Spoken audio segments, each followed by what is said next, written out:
이 시간 함께 하나님 말씀 여시겠습니다. 오늘 우리에게 주신 하나님의 말씀 마태복음 24장 15절에서 28절까지의 말씀입니다. 제 성경으로 신약 41면 42면 사이에 있습니다. 마태복음 24장 15절에서 28절까지의 말씀. 그러므로 너희가 선지자 다니엘이 말한 바 멸망에 가증한 것이 거룩한 곳에 선 것을 보거든 읽는 자는 깨달을진저 그때 유대에 있는 자들은 산으로 도망할지어다. 지붕 위에 있는 자는 집 안에 있는 물건을 가지러 내려가지 말며 밭에 있는 자는 겉옷을 가지러 뒤로 돌이키지 말지어다. 그날에는 아이 벤 자들과 젖 먹이는 자들에게 화가 있으리로다. 너희가 도망하는 일이 겨울에나 안식일에 되지 않도록 기도하라. 이는 그때 큰 환란이 있겠음이라. 창세로부터 지금까지 이런 환란이 없겠고 후에도 없으리라. 그 날들을 감하지 아니하면 모든 육체가 구원을 얻지 못할 것이나 그러나 택하신 자들을 위하여 그 날들을 감하시리라. 그때 사람이 너희에게 말하되 보라 그리스도가 여기 있다 혹은 저기 있다 하여도 믿지 말라. 거짓 그리스도들과 거짓 선지자들이 일어나 큰 표적과 기사를 보여 할 수만 있으면 택하신 자들도 미혹하리라. 보라 내가 너희에게 미리 말하였노라. 그러면 사람들이 너희에게 말하되 보라 그리스도가 광야에 있다 하여도 나가지 말고 보라 골방에 있다 하여도 믿지 말라. 번개가 동편에서 나서 서편까지 번쩍임같이 인자의 임함도 그러하리라. 주검이 있는 곳에는 독수리들이 모일 것이니라. 아멘. 우리는 계속해서 이 마태복음 24장에 소위 말하는 감람산 강화라는 종말론 강화라는 말씀을 우리가 나누고 있습니다. 오늘은 지난주에는 종말의 징조에 대해서 말씀을 나눴고 오늘은 이제 종말에 나타나는 적그리스도를 조심하라 라는 적그리스도에 관해서 말씀을 나누겠고요. 이제 다음 주에는 예수님의 재림에 대해서 다시 오시는 예수님에 대해서 말씀을 나누도록 하겠습니다. 우리는 지난 시간에 종말의 개념에 대해서 간략하게 살펴보았습니다. 이 종말의 개념은 신자들과 불신자들에게 각각 그 의미가 다르다고 말씀을 드렸죠. 불신자들에게 있어서 종말이란 존재와 시간의 끝을 의미한다. 그러나 신자들에게는 종말이란 끝 개념이 아니라 예수 이름 때문에 환난을 당하고 미움을 당하는 개념이라고 말씀을 드렸습니다. 정리하자면 이런 겁니다. 당신은 누구를 위해서 삽니까? 이런 질문을 만약에 받았을 때 이렇게 대답하는 사람들이 있겠죠. 저요? 저는 당연히 저 자신을 위해서 살죠. 아니, 누구를 위해서 사냐니요? 당연히 나를 위해서 살죠. 이렇게 대답하는 사람은 시간의 끝이라는 종말, 멸망과 지옥이라는 종말을 앞둔 사람들이고요. 당신은 누구를 위해서 삽니까? 이 질문에 대해서 저요?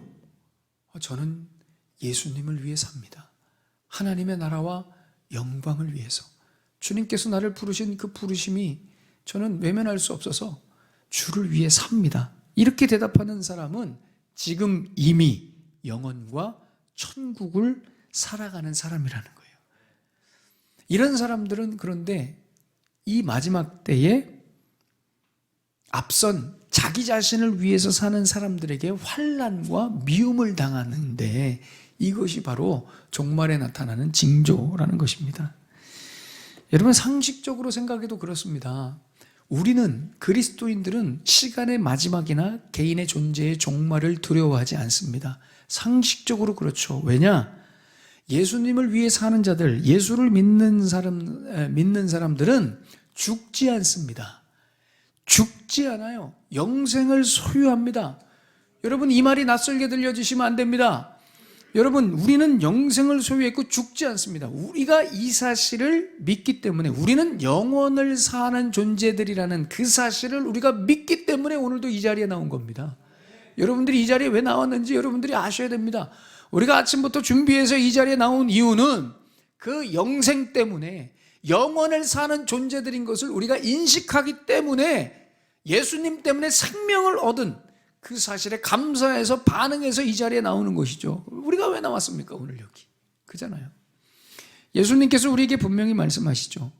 요한복음 11장 25절 26절에 예수께서 이르시되 나는 부활이요 생명이니 나를 믿는 자는 죽어도 살겠고 아멘. 여러분, 이게 우리 기독교 신앙의 핵심입니다. 나를 믿는 자는 죽어도 살겠고 무릇 살아서 나를 믿는 자는 영원히 죽지 아니하리니 이것을 내가 믿느냐? 이것 때문에 우리가 오늘 여기 나온 거죠. 이것 때문에 이 신앙 고백으로 우리는 하나로 모인 것입니다. 그러니 영원이라는 것은 여러분 막연한 추상적인 어떤 허무맹랑한 그런 이론이 아닙니다. 영원은 기독교 신앙의 정수요 실제입니다. 영원. 그래서 여러분 이렇게 예수 믿어서 영원을 사는 사람들에게는 이 종말이라는 것이 두려움으로 다가오지 않습니다. 이런 자들에게 시공간의 종말이 무슨 위협이 되겠으며 무슨 의미가 있겠습니까? 어떤 자연재해로 화산이 폭발하고 지진이 나서 이 지구가 멸망한데 무슨 외계인이 침공해서 지구 종말, 이런 것들이 뭐가 예수 믿는 사람들한테 중요하겠냔 말이에요. 영원을 사는 존재들인데 이 영원에 대한 개념이 잘 이해가 안 갈 수 있다, 제가 그렇게 생각해서 한 가지 예를 여러분들에게 들겠습니다. 성경에 죽음을 보지 않고 바로 천국으로 올라간 사람이 두 사람이 있습니다. 첫 번째는 에녹, 히브리 발음으로 하녹이라고 하는 사람과 엘리야입니다. 이 두 사람이 죽음을 보지 않고 죽음을 통과하지 않고 바로 천국에 올라간 사람입니다. 오늘은 우리가 에녹에 대해서만 말씀을 좀 나눠보겠습니다. 창세기 5장 24절에 에녹에 대해서 이렇게 설명합니다. 에녹이 하나님과 동행하였더니 하나님이 그를 데려가심으로 세상에 있지 아니하였더라. 아멘. 이 구절을 통상 기독교 내에서는 죽음을 통과하지 않고 바로 승천한 것으로 봅니다. 에녹이 하나님과 동행해서 세상에 있지 않다, 하나님이 데려가심으로, 락하흐라고 하는 동사, 취했다, 툭입니다. 테이크죠. 취했어요. 그래서 데리고 올라가신 거예요. 여기서 우리는 이런 질문을 해볼 수 있어요.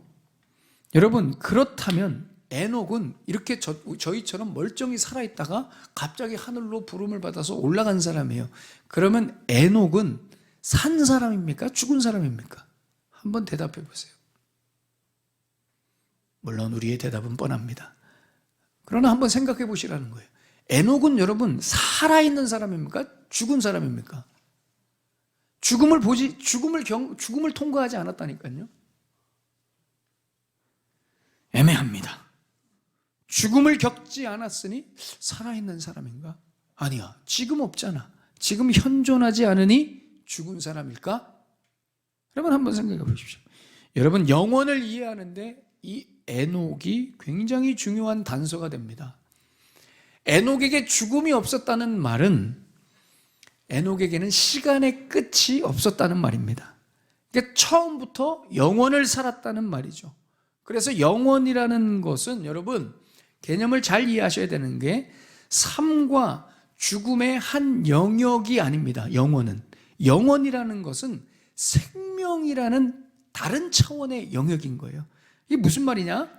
우리가 지금 살아있다가 죽어서 영혼에 들어가는 것이 아니라는 말이에요.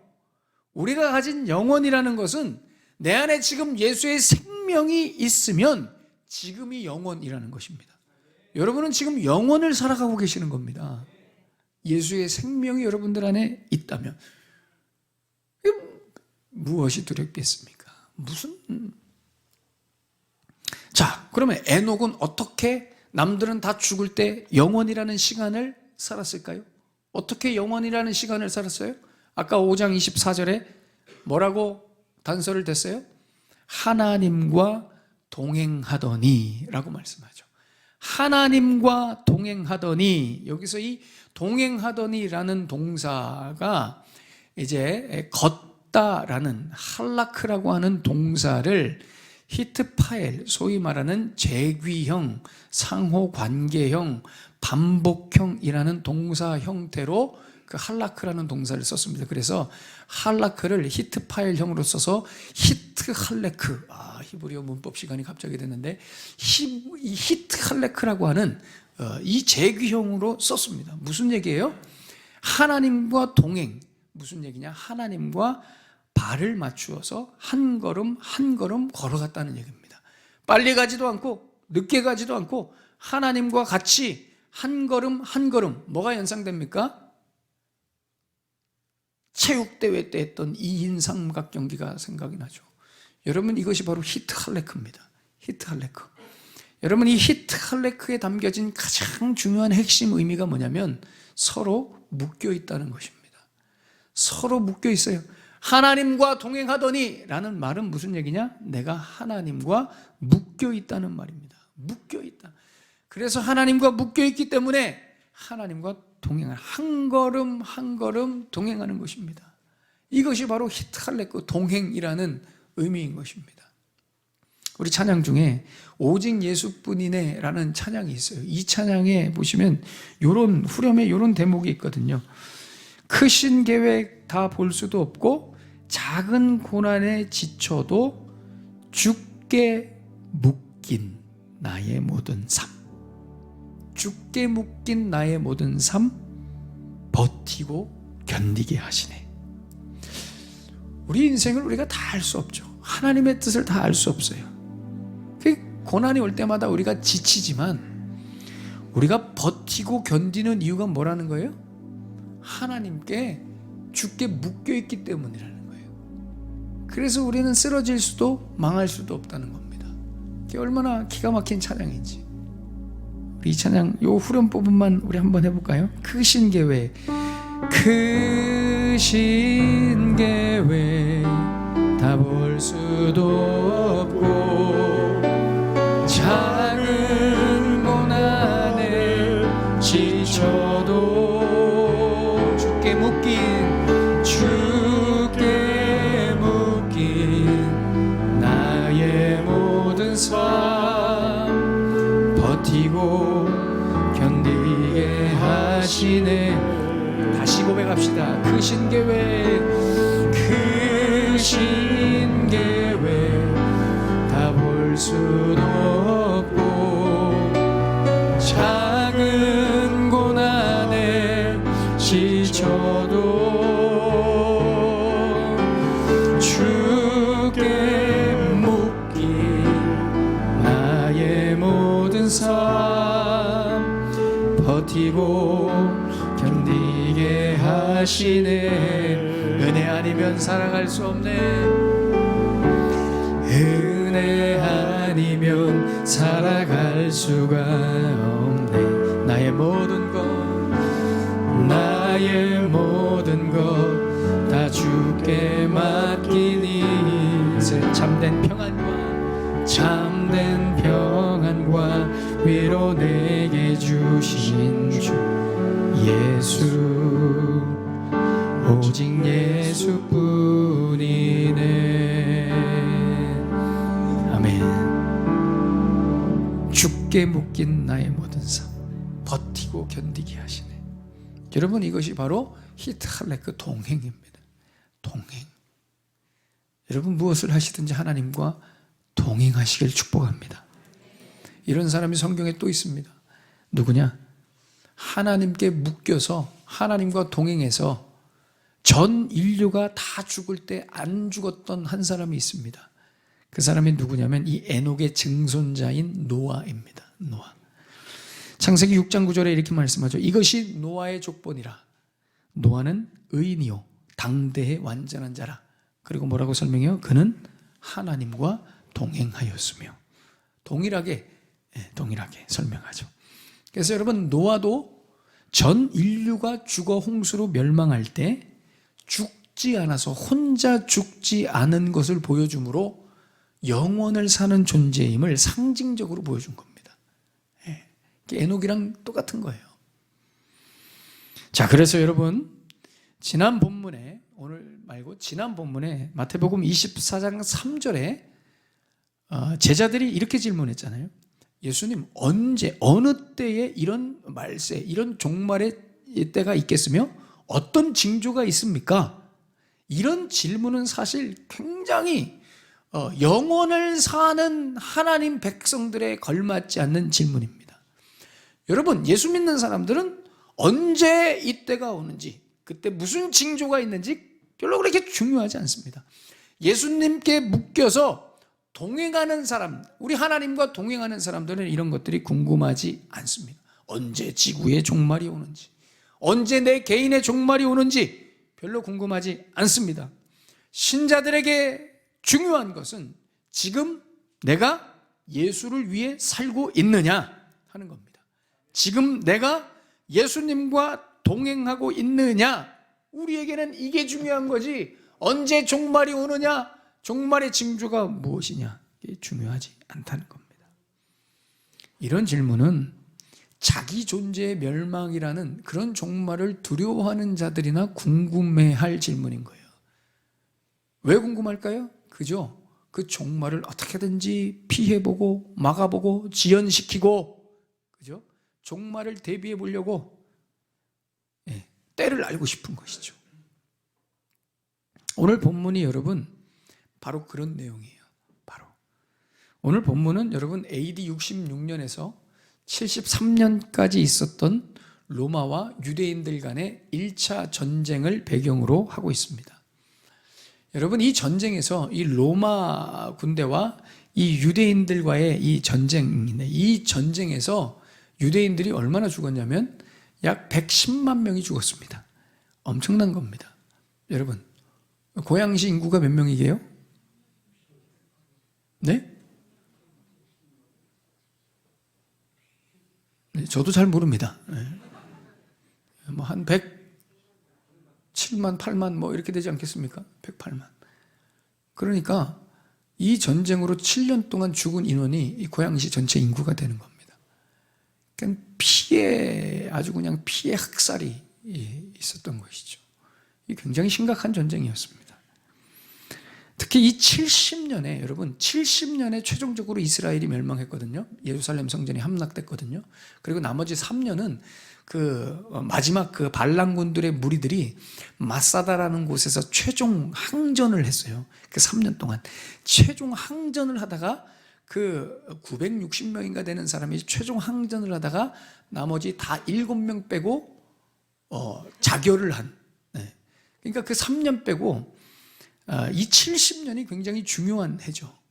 이 70년에 이 로마의 장군인 티투스라고는 이 장군에 의해서 예루살렘 성전이 무너졌는데, 티투스가 어떤 작전을 썼냐면 처음부터 파상 공세로 공격한 것이 아니라 예루살렘 성전을 그냥 삥 둘러서 포위를 해버렸습니다. 전군을 예루살렘 성전을 뚝 둘러서 들어가지도 못하게 하고 나가지도 못하게 그냥 삥 둘러서 포위를 시켜버린 거예요. 왜 이렇게 했을까요?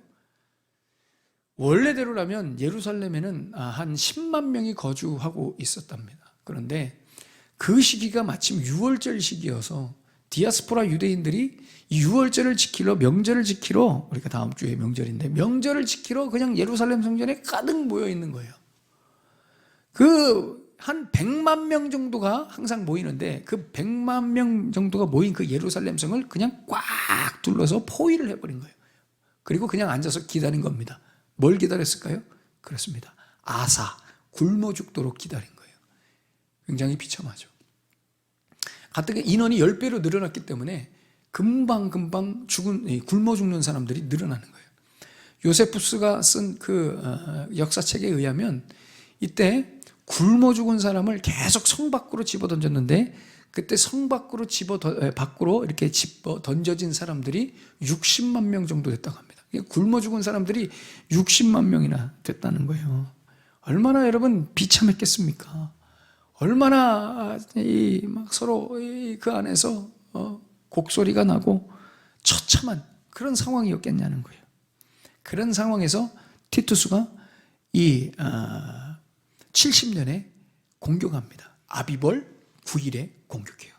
근데 여러분 굉장히 재밌는 것은 이 이게 발음이 안 돼, 히브리. 아빕월 9일은요 어떤 날이냐면 650년 전에 예루살렘이 바벨론 느부갓네살 왕에게 예루살렘 성이 정복당한 날이라고 그래요.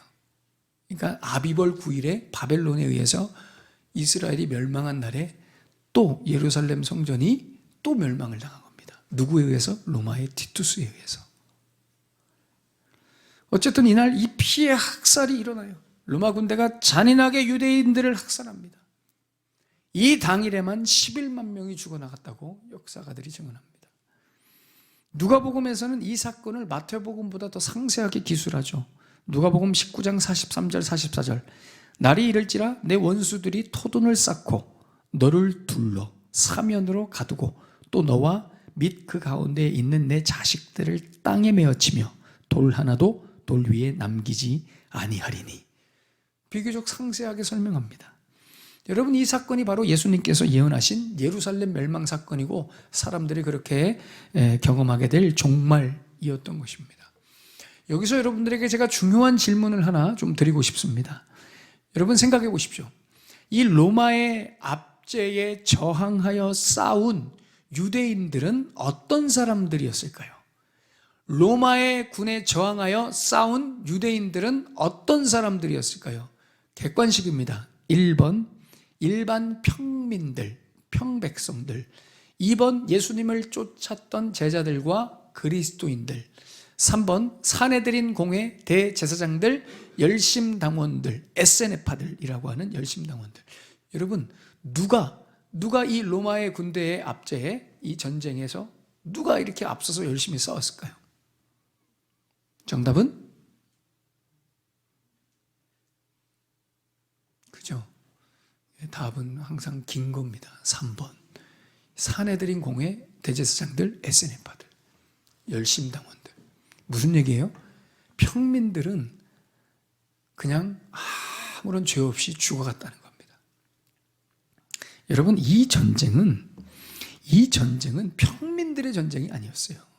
이 전쟁은 그 당시의 기득권들, 이 종교인들, 그죠? 이 사람들이 반란군을 만들어서 로마에 대적해서 싸운 거예요. 이 사람들이 얼마나 악했냐면 자기네들 군대에 참여하지 않으면 이 유대인들 자기 동족들을 그냥 막 죽였던 거예요. 여러분, 지금도 우크라이나에서, 러시아에서 그렇죠. 이 군인을 모집하기 위해서 그냥 무력으로 군인을 모집해서, 그죠? 이때 당시에도 이 기득권들이, 종교인들이 사람들을 모집하고 반대하면 죽이고 도망가면 죽이고. 여러분, 우리는 오늘 본문에서 이 포인트에 주목해야 됩니다. 오늘 본문의 15절 16절에 이렇게 말씀하죠. 멸망에 가증한 것이 거룩한 곳에 선 것을 보거든. 이 다니엘서에서 예언한 멸망에 가증한 것이 거룩한 곳 예루살렘 땅에 선 것을 너희가 보거든. 그때 맞서 싸워라, 이것이 아니라 그때 유대에 있는 자들은 다 산으로 도망할지어다 라고 말씀합니다.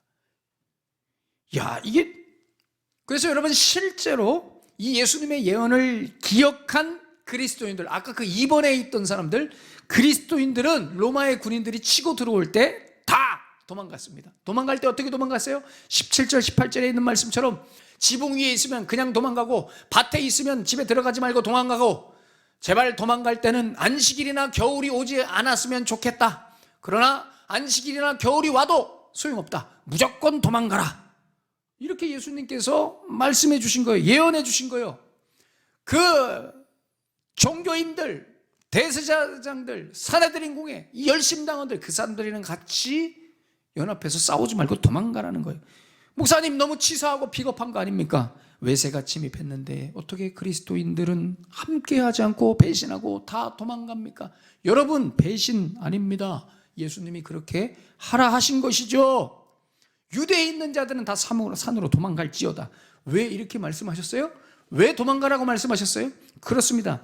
예루살렘에 있는 종교인들, 기득권들, 이 반란군들이 예수님을 십자가에 못 박아 죽인 자들이죠. 이 사람들은 오히려 하나님의 나라를 버린 자들입니다. 하나님의 나라를 대적한 자들이죠. 이들은 여호와 하나님을 믿는다 하면서도 하나님이 보내신 어린 양 대신 예수 그리스도를 잡아 죽였습니다. 왜 잡아 죽였어요? 자신들의 입지, 자신들의 세상이 위협받으니까 예수님을 죽였던 겁니다. 로마도 마찬가지죠. 자신들의 입지, 자신들의 기득권을 위협하니까, 자기들 세상을 위협하니까 로마에 저항하고 싸운 것입니다. 그 손에 쥐고 있던 돈, 명예, 권력, 이거 빼앗길까 봐 싸우는 거예요. 여러분 생각해 보십시오. 이들이 하나님 나라 위해서 싸웠습니까? 아니죠. 이 사람들은 자기들을 위해서 싸운 것입니다. 겉으로 볼 때는 뭔가 믿음이 있어 보이죠. 타당해 보이고 정당해 보이죠. 그렇지 않습니다. 그 안에 예수님이 없잖아요. 예수님을 죽인 자들이죠. 다 자기들을 위해서 싸우는 겁니다. 여러분.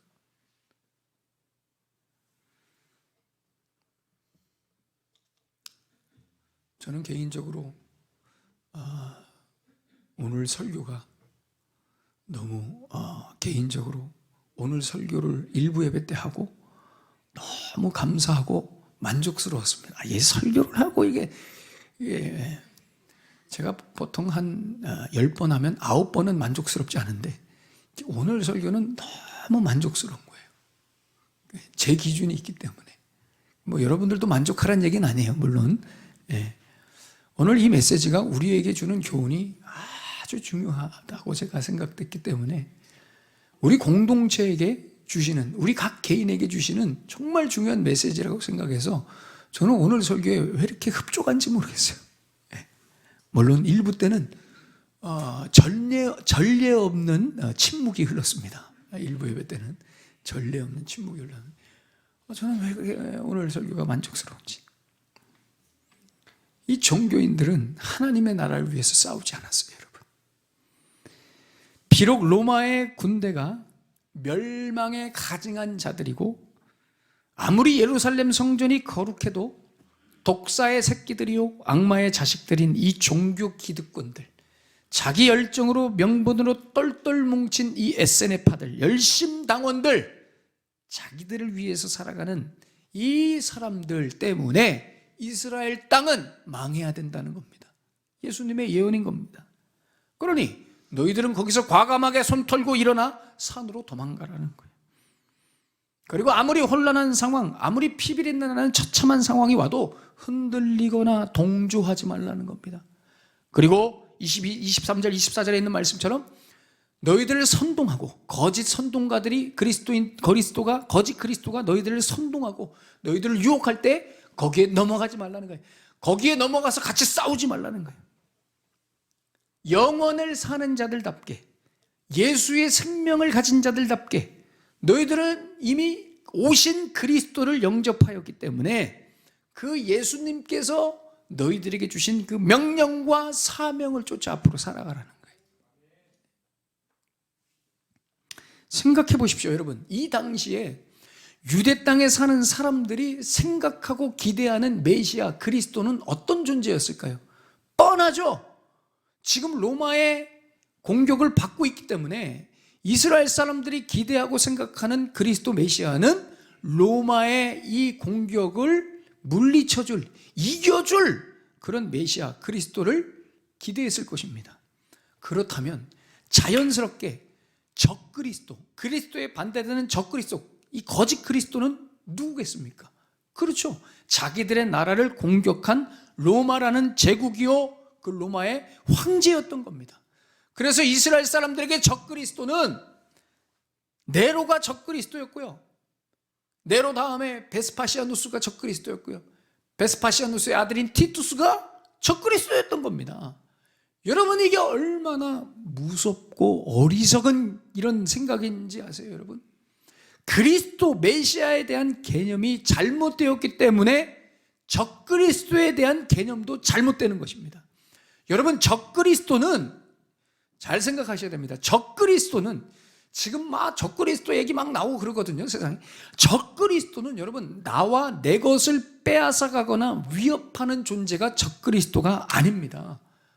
적그리스도는 나를 대적하는 게 적그리스도가 아니라 예수님을 대적하고 예수님을 대신하려고 하고 예수님의 이름을 지우려고 하는 모든 것들, 나를 포함한 모든 것들이 적그리스도인 겁니다. 적그리스도의 기준은 나와 내 것에 있지 않습니다. 기준이 예수님께 있죠. 적그리스도 하면은 여러분 단어 자체가 그렇잖아요. 그리스도의 적이지 나의 적이 아닌 겁니다. 우리가 이 오류에 빠져 있어요. 그래서 우리는 이 메시아관이 잘못되면 적그리스도에 대한 개념도 잘못돼요. 그래서 항상 이 적그리스도를 외부의 그 위협적인 존재들을 적그리스도라고 생각해요. 그러나 여러분, 적그리스도는 외부에 존재하지 않아요. 적그리스도는 내부에 존재합니다. 적그리스도는 네로 황제나 베스파시아누스나 티투스가 아니라 오히려 진짜 적그리스도는 당시에 예수님을 십자가에 못 박았던 종교 기득권들, 하나님을 위해 싸운다고 하는 헛된 명분으로 자기들 세상을 지키려고 했던 SNF파들, 열심당원들, 이 사람들이 전부 다 적그리스도였던 겁니다. 교회 밖에 적그리스도가 있지 않아요. 항상 내부에, 교회 안에 적그리스도가 있는 것입니다. 뭐가 그렇게 중요한가? 왜 그렇게 열을 내는가? 여러분, 불교나 힌두교가 적그리스도가 아닙니다. 생각해 보세요. 불교나 힌두교에서 여러분, 적그리스도는 그리스도의 가짜라는 말이거든요. 그런데 불교하고 힌두교가 적그리스도입니까? 이 사람들은 그리스도를 인정하지도 않는데 무슨 적그리스도입니까? 그잖아요. 교회 이 세상 밖에 적그리스도가 아니에요. 그러니까 그리스도인들 가끔 좀 너무 은혜가 충만한 그리스도인들이 절에 가가지고 막 불상 밀어서 엎어뜨리고 이런 행동은 본인이 적그리스도적인 행동을 하는 겁니다, 여러분. 네? 얼마나 당황스럽겠어요, 여러분. 그 절에 선생님께서 얼마나 당황스럽겠어요. 그잖아요. 그죠? 아니, 나는 니들에게 적이 아닌데 왜 여기 와서 해코지냐 이거죠. 그잖아요. 우리는 엉뚱한 적그리스도를 엉뚱하게 했어요. 여러분, 오히려 적그리스도는 예수님의 이름을 빙자한 이단들이나 예수님 중심이 아닌 인간 중심인 교회를 만들어가는 사람들이 적그리스도인 겁니다. 또 교회 내에서 예수 믿는다 하면서 자기 멋대로 살고 전혀 변화되지 않아서 다른 사람들을 힘들게 하고 예수님의 영광을 가로채고 예수님의 이름을 지우고 자기 이름을 드러내고 자기 욕심 채우는 자들, 이런 모든 자들, 이런 행위를 하는 사람들이 바로 적그리스도인 겁니다. 우리는 항상 적그리스도를 히틀러나 푸틴 이런 사람들로 생각합니다. 전쟁으로 위협하는 제국주의나 어떤 테러 단체들, 이런 사람들을 적그리스도로 규정해요. 또 일각에서는 요즘에 유행하는 단일 정부를 세워서 전 세계를 장악할 이 일루미나티, 이런 단체들을 적그리스도라고 해요. 여러분, 이들은 적그리스도가 아니라 그냥 누가 봐도 마귀 집단인 겁니다. 그냥 마귀 집단인 거죠. 혼동되지 않아요. 헷갈리지 않는다고요. 그냥 이들은 악의 집단인 겁니다. 근데 무슨 악의 무리들이 적그리스도입니까?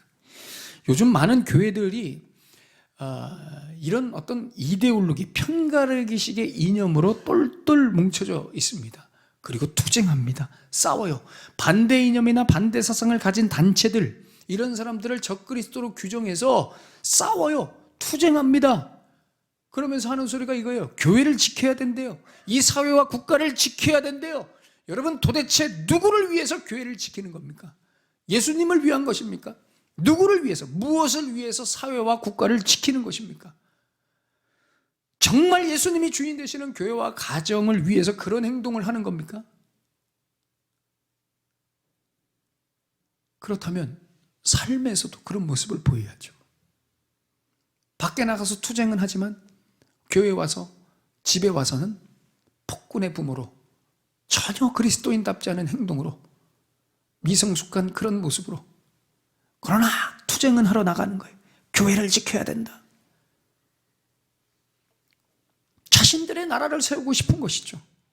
그걸 위해서 싸우고 투쟁하는 겁니다. 여러분, 교회는 그리스도라는, 예수님이라는 빛을 비추는 곳이지 맞서 싸우는 것이 아닙니다. 우리는 빛을 비추는 사람들이지, 그 빛으로, 그 레이저로 막 눈을 어렵게 해가지고 눈 멀게 하는 그런 공격을 하는 사람들이 아니라는 거예요. 투쟁하는 것이 아닙니다. 왜 이런 어리석은 행동들이 나오냐? 나를 중심으로, 우리를 중심으로 악을 규정하기 때문에 그런 겁니다. 여러분, 악은 항상, 여러분, 이거 굉장히 중요한 개념입니다. 악이라는 것은 내 기준에서 악이 아닌 거예요, 여러분. 악은 누구 기준에서 악이에요? 예수님을 기준으로 악인 거예요. 내 기준에서 악이 되면 항상 악에서 제외되는 한 사람이 있죠. 누굽니까? 나입니다.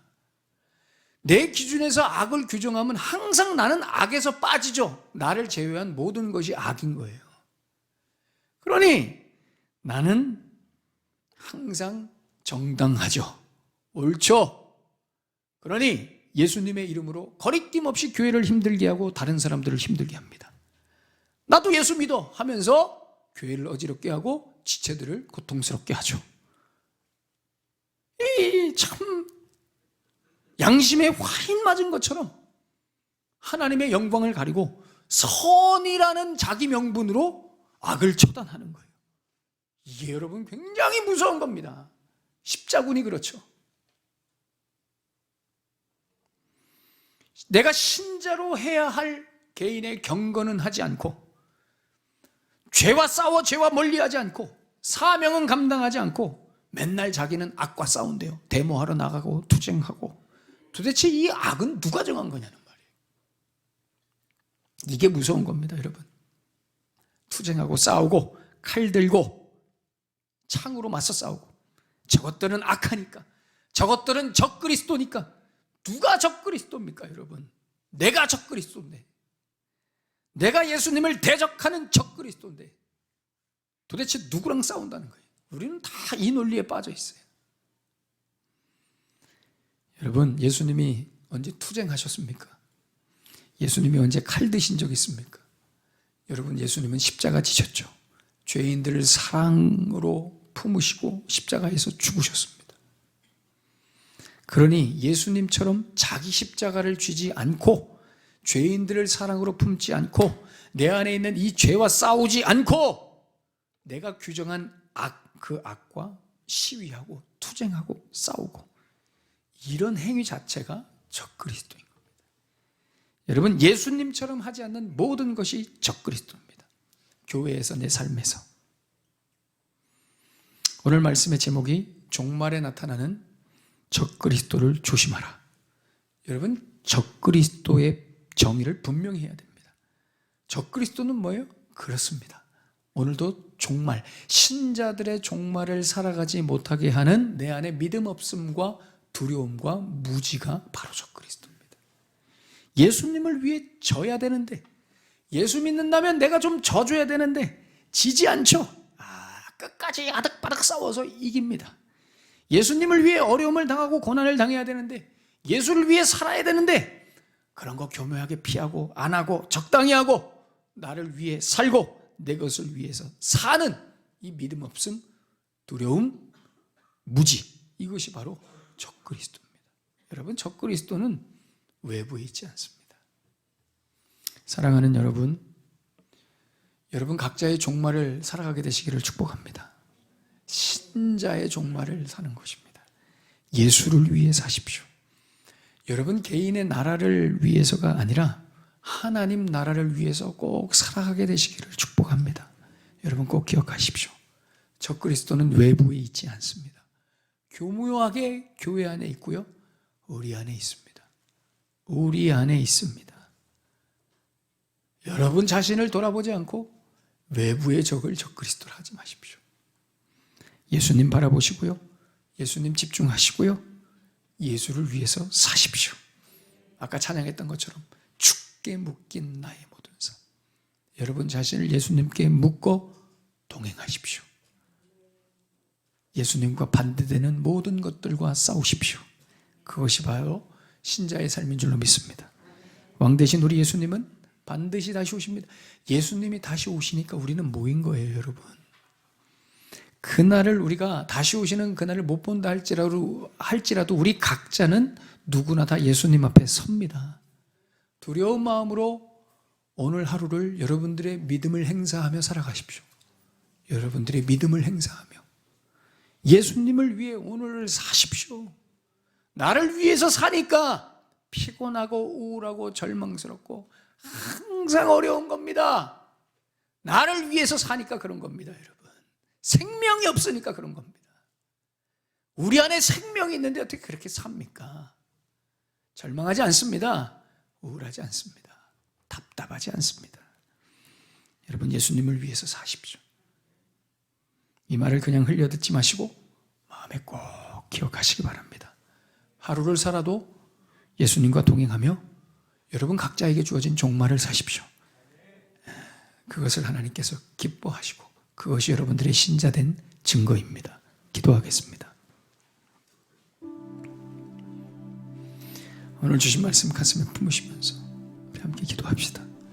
먼저 감사할 것은 하나님께서 우리 공동체에게 이 말씀을 주셨다는 것에 감사합시다. 무슨 죄인지 몰라도, 잘 이해되지 않아도 하나님께서 우리 공동체를 사랑하셔서 이 텍스트를 중심으로 하나님께서 우리에게 말씀을 주셨다는 사실에 감사하며 이 시간 여러분 각자에게 들려주신 그 음성 그대로 하나님 앞에 기도하십시다. 여러분, 주를 위해 사십니까? 여러분들의 종말은 어떤 종말입니까? 시간 끝나면 존재가 사라지고 죽어 없어지고 멸망하는 지옥 가는 그런 종말입니까? 아니면 예수를 위해 고난받고 예수를 위해 어려움 당하고 환난 당하는 것, 그것으로 나는 영원을 사는 존재임을 증명하며 영원의 일부를 살아가는 종말로 여러분들이 살아가십니까? 예수를 위해 사십시오. 예수님을 위해 사셔야 됩니다. 그것만이 여러분들에게 생명이고, 사람들은 다 자기를 위해 살아갑니다. 그래서 나랑 반대되는 것을 적그리스도로 규정합니다. 나를 위협하는 것을 적그리스도로, 기준이 나에게 있죠. 그러니 항상 나는 악이 아니고 나는 항상 선이에요. 이게 무슨, 그래서 예수님의 이름으로 교회를 어지럽게 하고 옆 사람을 힘들게 합니다. 내 사랑하는 사람들을 힘들게 해요. 예수 믿는데 우울하고 절망하고 낙심하고, 예수 믿는데 소망 없고, 이게 무슨. 오늘 주신 말씀, 적그리스도는 우리 모두가 될 수 있습니다. 항상 깨어서 내 자신을 돌아보고 예수를 위해 다시 살겠노라고 결단해야 됩니다. 주신 말씀 가슴에 품으시면서 다 같이 하나님 앞에 진실하게 기도하겠습니다. 하나님 아버지 감사합니다. 주님 감사합니다. 주님,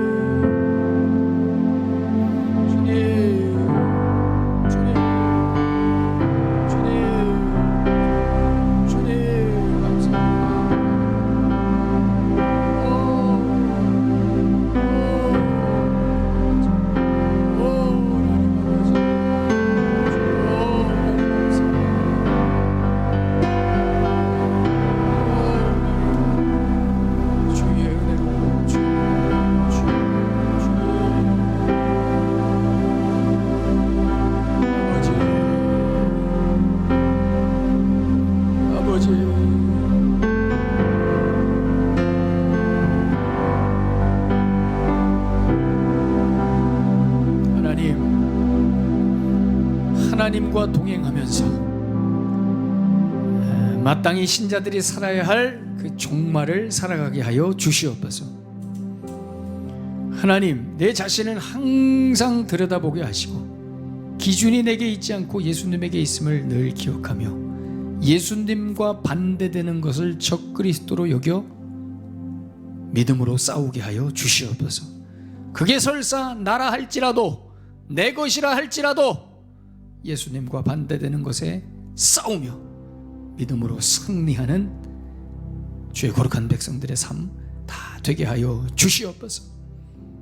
무지와 잘못된 논리로 싸워야 할 대상을 놓치고 엉뚱한 데 가서 칼 휘두르는 그런 어리석은 인생들이 아니라 마땅히 싸워야 할 대상을 분명히 바라보고 영적으로 믿음으로 멋지게 싸워서 하나님 백성다운 그런 면모, 그런 모습을 가지고 종말을 살아가는 우리 모두가 되게 하여 주시옵소서.